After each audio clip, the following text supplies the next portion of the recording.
इच्छा की और वो शिव जगत और जीव के रूप में फैल गया।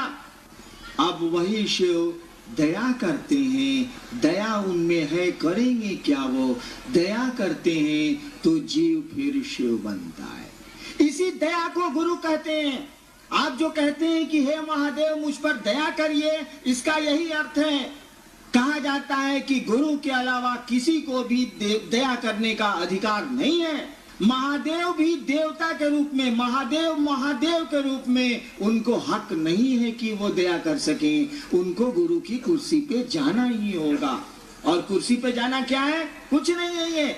अभी आप घर लौट के जाइएगा, आपकी पत्नी कहेंगी देखो आ गई मुंह झौसा, गई रहो शिव चर्चा में काम धाम छोड़ के।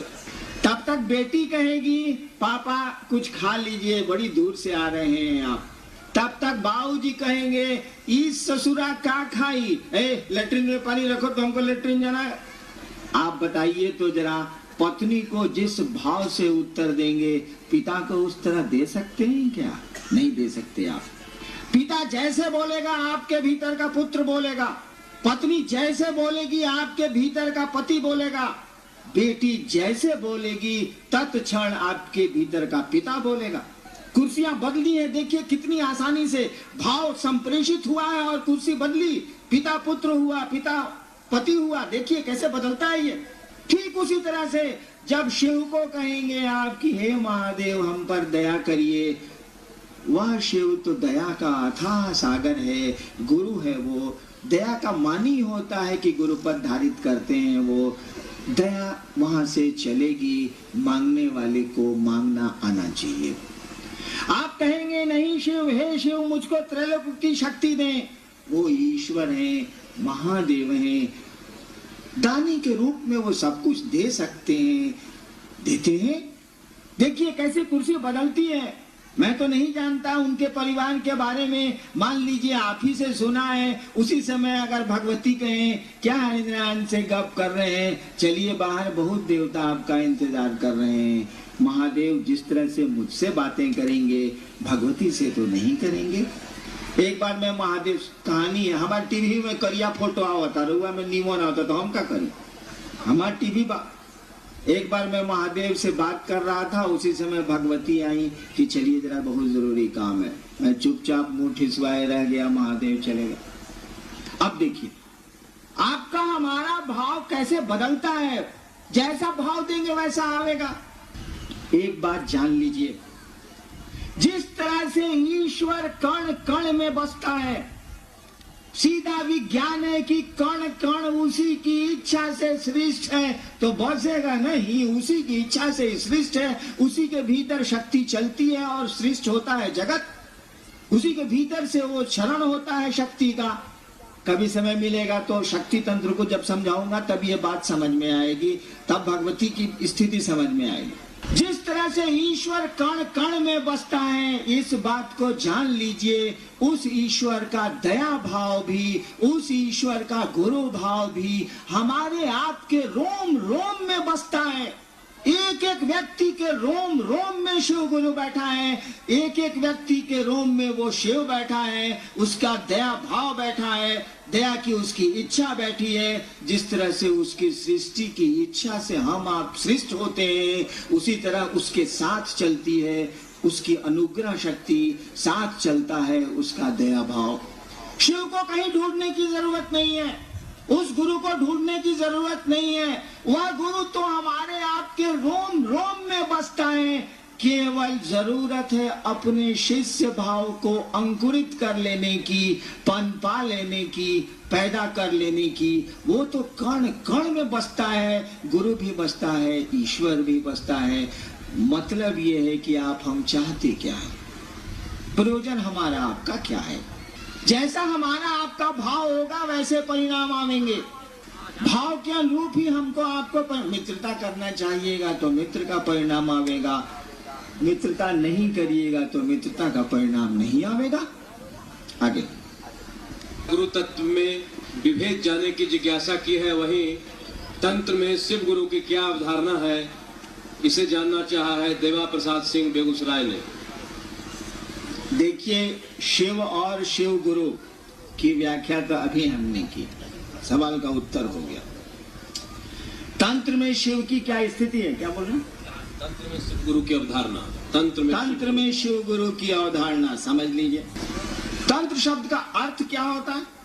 देखिए, आपने शिव को गुरु माना है, नहीं भी माना है तो हम आप आदमी हैं, अपनी बुद्धि का हमको आपको प्रयोग करना चाहिए। कपड़ा कीने जाइले हमनी का तो कहिले कि 2 रुपया घटावा हो, 5 रुपये 50 रुपये के सौदे में तो हम लोग सौदेबाजी करते हैं, और जहाँ ईश्वर की बात है, गुरु की बात है, थोड़ा भी ध्यान नहीं देते। पूजा की बात है, हम तो विचारते ही नहीं कि शिवलिंग पर जल चढ़ाएंगे तो होगा क्या, हम तो विचारते ही नहीं कि नमः शिवाय का जप करते हैं तो क्या होना, नहीं विचारते हैं हम लोग। बाबूजी कहले बारे तो नमः शिवाय, ओम नमः शिवाय के जप करता नहीं, लोग हमरा के बतौले बात तो करता नहीं। इसको उलट के बोलूंगा तो खराब लग जाए। जो जो कहेगा सो करिएगा हम, कि अपनी बुद्धि का हम लोग प्रयोग करते हैं, नहीं विचारते हम लोग। क्यों नहीं विचारते? इसका महत्व नहीं समझते।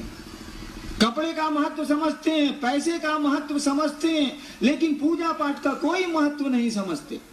रूटीन वे में करते हैं, करना है, लोगों ने सिखला दिया है तो करते हैं। जानते हैं, मैं आपको बताऊं, मैंने जब शिव को गुरु माना था और शिव से जब मुझको कोई परिणाम नहीं आ रहे थे, मैं किससे कहने जाता बताइए तो जरा? कोई तो नहीं था। मेरे मन ने यही आरा गांगी श्मशान में 1974 में ये तय किया था कि गुरु भगवान होते हैं तो भगवान गुरु काहे नहीं है। मैं भगवान शिव को समझता था, मैंने शिव को गुरु मान लिया। मैं तो नहीं जानता था कि महादेव गुरु होते हैं, मुझको नहीं पता था, न किताबों में पढ़ा था न किसी से सुना था। मैं किससे पूछने जाता? कौन मेरी बात सुनता? कोई तो नहीं था। मेरे मन का फितूर था, मेरे मन की कल्पना थी या शिव की दया होगी, नहीं कह सकता क्या स्थिति है। आज तो पकड़ते हैं हरिंद्रानंद को, आप तो पकड़ते हैं रामविलास सिंह को, आप तो पकड़ते हैं दूसरे गुरु भाइयों को कि महादेव के गुरु मलना 2 महीना हो गई, हमरा कुछो नहीं के बुझा। बताई तो हम केकरा के पकड़ती? 1974 75 से लेके 82 तक शिव को गुरु मानने के 8 वर्षों तक। 74 में मैंने यही आपके पुराने शाहाबाद के जिला मुख्यालय में मैंने शिव को गुरु माना था, और 1982 में जब मेरी बदली मजिस्ट्रेट के रूप में मधेपुरा में हुई थी, तब मैंने 8 वर्षों के बाद वहां के साथियों को जो श्मशान में सहरसा में मेरे साथ जाते थे, उनको मैंने, अब तो उसमें माननीय मंत्री भी बिहार के हैं लोग, मैंने उनको कहा कि छोड़िए अब श्मशान की पूजा, चलिए शिव को गुरु मानते हैं। यानी शिव को गुरु मानने के बाद भी मेरा मन इस बात को स्वीकार करने को नहीं तैयार था कि यहाँ भी झूठ नहीं है, यहाँ भी फरेब नहीं है, क्योंकि मैंने तो पूजा पाठ की दुनिया में फरेब पाया था, झूठ हमको मिला था, दुख मिला था, प्रताड़ना मिली थी। तो जो हमको मिलेगा वही ना आपको देंगे भाई साहब, जो मेरे पास रहेगा वही ना देंगे आपको। हम कहां से लाएंगे दूसरी चीजें? हमको मिला है अविश्वास, हमको मिला है धोखा, हमको मिली है अश्रद्धा। आप मुझसे विश्वास मांगते हैं, आप मुझसे श्रद्धा मांगते हैं। झूठ बोलूंगा तो दे दूंगा आपको, लेकिन सही स्थिति तो यही है कि मेरे पास विश्वास नहीं है, मेरे पास श्रद्धा नहीं है। मैं तो व्यापारी हूँ, एक हाथ दे एक हाथ ले की दुनिया समझता हूँ। इसके आगे समझने की हमारी आपकी स्थिति अब नहीं रह गई है।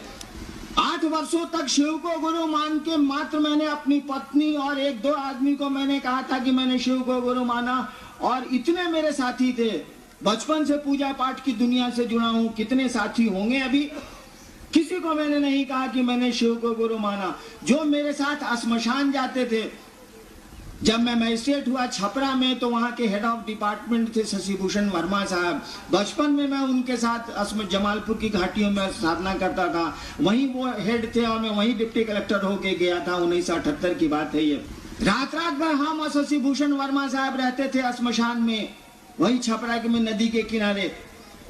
कभी उनको मैंने नहीं कहा कि मैंने शिव को गुरु माना, इसीलिए कि मुझको लगता था कि यहाँ भी फरेब है, यहाँ भी झूठ है।